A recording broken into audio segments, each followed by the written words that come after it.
एक fish farmer को सबसे ज़्यादा ध्यान देने की क्या ज़रूरत पड़ती है? किसी ने तैयारी की लेकिन ये सोचे कि नौकरी से अच्छा है कि बिजनेस करते हैं अपने, तो फिर अपना ये पर्सनल खेत था उसको खुदवाया गया। बच्चे मर जाते हैं तो उनका रेशियो उस टाइम कितना रहता है?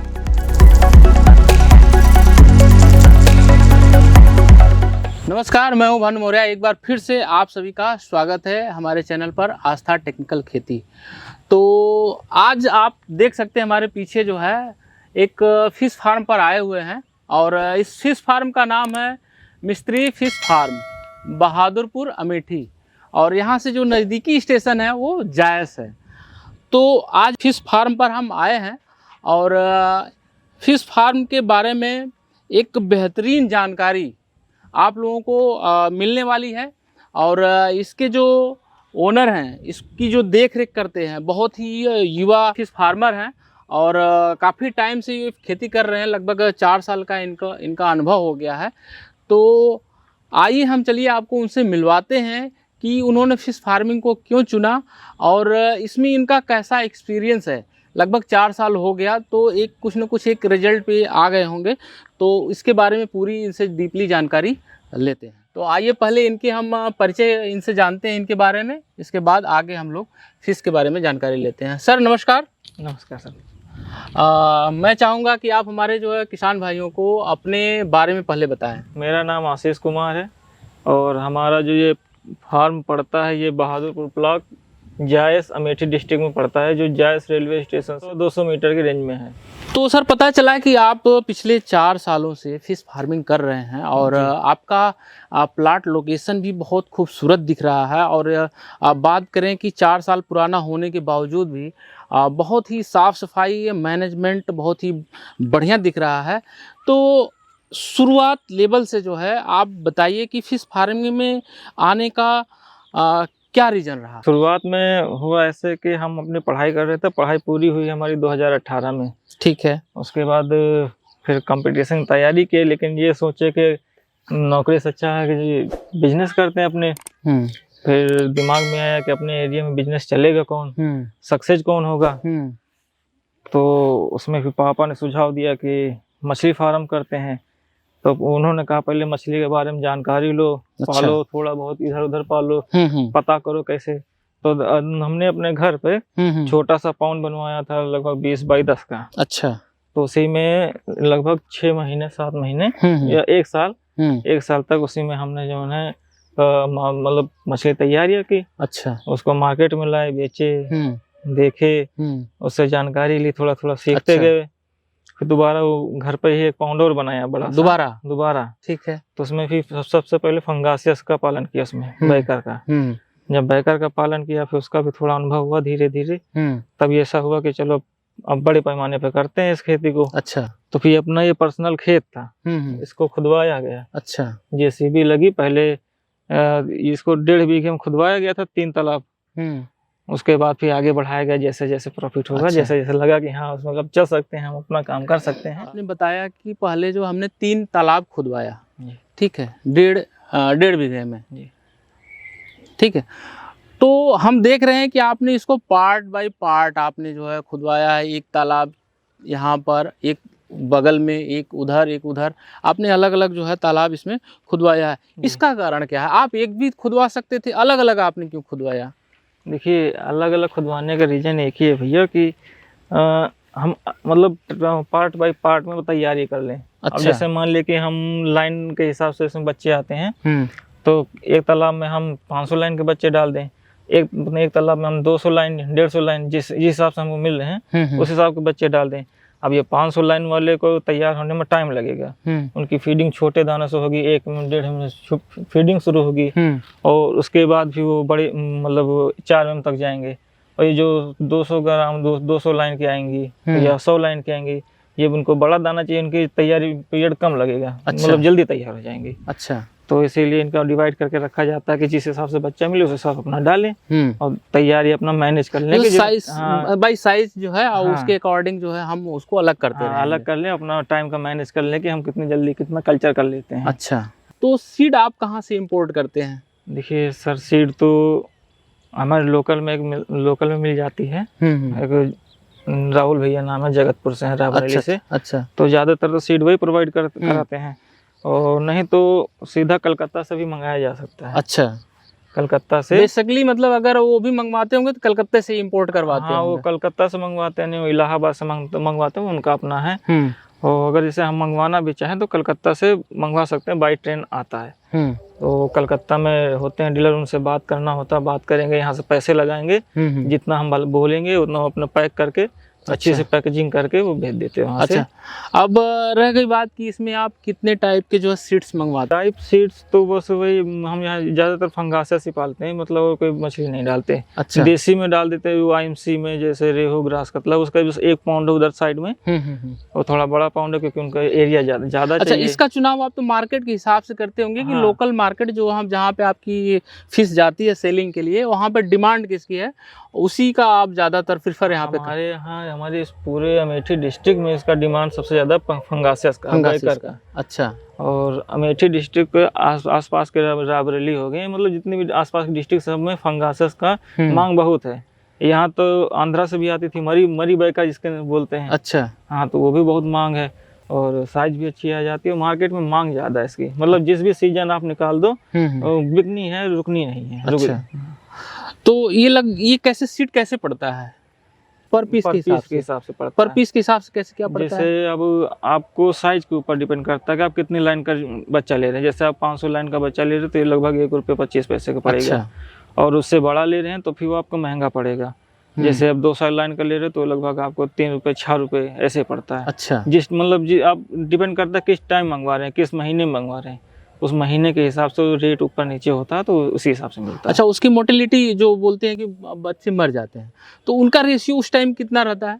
जी, शुरुआत में तो बहुत ज़्यादा नहीं मरते हैं। यह है कि अगर आप 5000 बच्चे डालेंगे तो 100-150 के आसपास तुम मतलब जायज के उनके हो जाते हैं। अच्छा, बस इतना ही रहता है? बस उसके बाद अगर आपके मैनेजमेंट के ऊपर, अगर आप दवा पानी सही से कर रहे हैं तो पानी का देख रेख कर रहे हैं, अगर पानी मोटा हो रहा, पतला हो रहा, पानी बदल रहे हैं टाइम टू टाइम, तो वो फिर मछली में कोई दिक्कत नहीं, तो ग्रोथ बढ़िया लेती है। अच्छा, ग्रोथ बढ़िया लेती है। अच्छा, तो ये फिर जैसे वहाँ आप बता रहे हैं कि अलग आपने इसको पहले रखा, फिर उसके बाद कुछ दिन के हो जाते हैं तो लाके इस वाले तालाब में जो है, जिसमें भी आपको डालना रहता है, कैटेगरी वाइज आपने डिवाइड किया है, उसमें आप फिर उसको डाल देते हैं।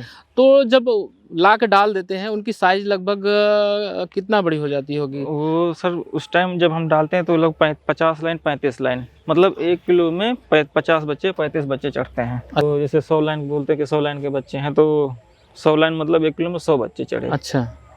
तो वही 50 लाइन 35 लाइन के बच्चे होते हैं। एक फिश फार्मर को सबसे ज़्यादा ध्यान देने की क्या ज़रूरत पड़ती है? पानी के ऊपर है सर आपका। अच्छा। पानी आप जितना साफ रख पाएँ। बाकी हम ज़्यादा दवाई का इस्तेमाल नहीं करते, कुछ दवाइयाँ हैं जो कभी डाल देते हैं 15 दिन पे 20 दिन पे, बाकी उतना ज़्यादा कुछ इस्तेमाल नहीं होता है। ये सब के पानी के ऊपर है, पानी आप कितना बदल रहे हैं, कितना साफ पानी आप रख पा रहे हैं। अच्छा, बार बार आप पानी की बात कर रहे हैं, तो पानी में हमको क्या ध्यान देना है कि पानी को हमको, जैसे अगर आप मोटा पतला की बात कर रहे हैं, जी। तो उसमें क्या ध्यान देने की जरूरत है? जो दरअसल पानी है, जैसे अभी हमारा पानी थोड़ा हरा हरा दिखाई पड़ रहा है, ठीक है, ये अभी मौसम की वजह से है, नहीं अभी थोड़ा साफ दिखाई पड़ता, ये पानी काला हो जाता है एकदम। अच्छा। और एकदम काला, और ये लहर है, ये लहर बहुत मोटी मोटी, आपको देखने में भी महसूस होगी कि लहर मोटी हो रही है। अच्छा। पानी काला हो गया, तो जब पानी काला होता है इसमें अमोनिया की मात्रा बढ़ जाती है। अच्छा। और वही अमोनिया की मात्रा जब बढ़ती है तब मछलियों को दिक्कत ज़्यादा होती है। तो यही सब मैनेज करना पड़ता है, इसलिए हफ्ते में एक बार कम से कम 1 फीट 1.5 फीट पानी कम करके दोबारा रिफिल करते हैं। अब बात आ जाती है फीड मैनेजमेंट की, तो फीड लगभग जो है ये कितना लगभग लग जाता है? ये जो लॉट होती है वो कितने दिन में तैयार होती है, और अगर एक बच्चे पे बात करें तो लगभग कितना उस फीड खा जाता है? सर जैसे मान लीजिए आप 10,000 बच्चे डाल रहे हैं, तो 10,000 बच्चों में आपको कम से कम 2.5 से 3 लाख के आसपास, 3 से 3.5 ऐसे लाख के दाने का खर्चा आपको पड़ेगा। अच्छा जी। पूरा मतलब 5 से 6 महीने के? हाँ, 5 से 6 महीने के, कम से कम 10,000 में आपको 3 लाख के आसपास का खर्चा लगेगा। उनका लगभग 10,000 मछलियों का लगभग वेट की अगर बात करें तो किस रेट में जाती है और वेट कितना हो जाता है अप्रॉक्सली, मतलब अगर कैलकुलेट करें तो 2.5-3 लाख रुपए आपने जो फीड में आपने बता दिया। जब उसको हम मतलब 10,000 मछली जो मार्केट में जब उसको निकालते हैं तो लगभग वो कितनी की मछली हो जाती है? सर जब मार्केट में आप मछली निकालेंगे तो अप्रैल के आसपास निकाल देते हैं, मई के आसपास निकालते हैं, तब आपको रेट जाके लगभग 105, 110 रुपये, 115 रुपये के आसपास रेट मिलता है। अच्छा, प्रॉफिट आप देखेंगे तो आपका प्रॉफिट लगभग 50 से 60 हज़ार आएगा प्रॉफिट केवल।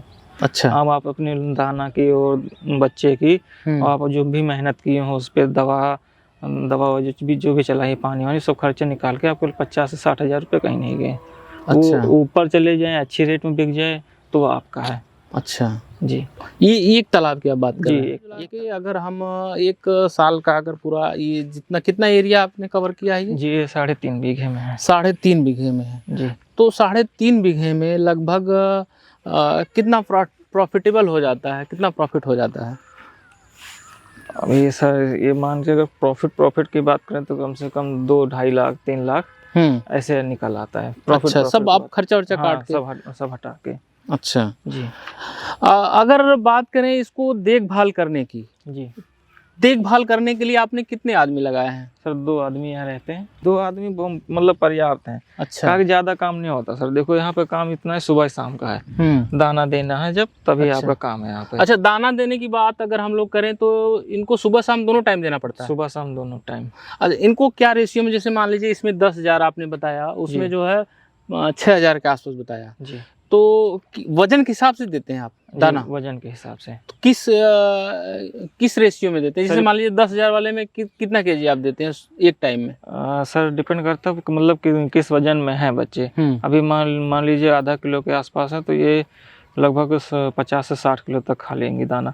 वो परसेंटेज पे निकाला जाता है कितने % इनको दाना चलाना चाहिए। अच्छा, वो मतलब शुरुआती दौर से ही हो जाता है? हाँ। कि जब हम इसमें जिस दिन डालेंगे तो इसके बाद जो 2-4 दिन पे आप कैलकुलेट करते होंगे। हाँ, वजन मतलब इनका जैसे वजन लेती हैं 15 दिन पे 20 दिन पे इनका कैलकुलेट करते हैं। इनका परसेंटेज होता है 3%, 4%, 2%, 1%, इस हिसाब उनको दाना दिया जाता है, उसी परसेंटेज के ऊपर इनका दाना दिया जाता है। अच्छा, वो मानक आप निकालते होंगे, ये कुछ क्वांटिटी में मछली निकाल लिया आपने, उसको वजन कर लिया और फिर उसी के अकॉर्डिंग जो है आप इसमें जो है दाना छोड़ते हैं। तो फीड रेशियो क्या होना चाहिए?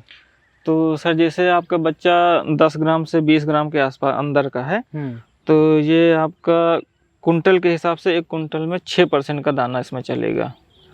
6% का दाना चलेगा। 1 mm साइज इसमें रहेगा, साइज 1 mm 1.5 mm दाने की साइज एकदम छोटा दाना। अच्छा, वो कंपनी उसी हिसाब से उसी अकॉर्डिंग वो अलग अलग बनाती है? अलग अलग बनाती हैं सर। इसमें 50 से ये मान के चलिए सर 20 से 30-40 ग्राम तक ये 1 mm 1.5 mm खाती हैं।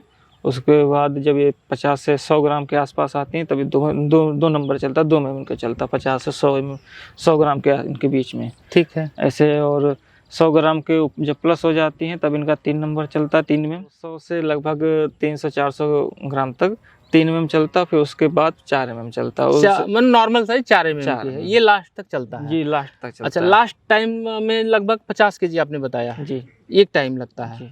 दोनों टाइम को मिला के पर डे 1 कुंटल? जी। अच्छा, 1 कुंटल का कैसे क्या खर्च पड़ जाता है फीड का? सर डिपेंड करता है आप किस कंपनी का फीड इस्तेमाल कर रहे हैं। अच्छा, अभी आपने बताया आपने 42 रुपया? जी, मतलब 4200? जी जी जी जी 42। अभी फिलहाल हाल ही में रेट बढ़ा है कंपनी का, 43 रुपये कर दिया उन्होंने। अच्छा जी, 42 रुपये। अब इस बार जो लाट मंगाए हैं अपनी गाड़ी की, अभी 5 कुंटल का 5 टन माल आया था तो वो 43 रुपये में आया था। अच्छा जी, तो अभी हाल ही में उन्होंने रेट भी बढ़ा दिया है। अच्छा, इसका कोई अलग से विकल्प नहीं है कि नहीं? अगर केवल क्या मतलब हम कंपनियों के भरोसे ही उसी पे फिश फार्मिंग कर सकते हैं? अपने से कुछ ऐसा कोई प्रोडक्ट जो है तैयार करके उसको डालें, उसको खिलाएं, ऐसा कुछ है क्या? सर अपने से प्रोडक्ट तैयार कर सकते हैं, लेकिन आप उसमें प्रोटीन लेवल मैनेज करना, फिर तमाम तरह से इंग्रेडिएंट्स आपको मौजूद नहीं हो पाएंगे ना।